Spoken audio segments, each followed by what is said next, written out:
بسم اللہ الرحمن الرحیم۔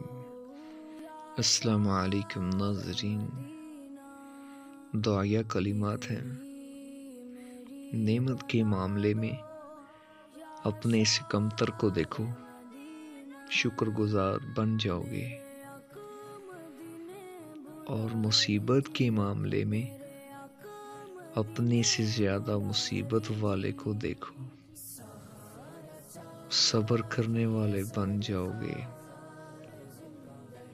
بے شک اللہ تعالیٰ کے ہر کام میں مصلحت اور حکمت ہے۔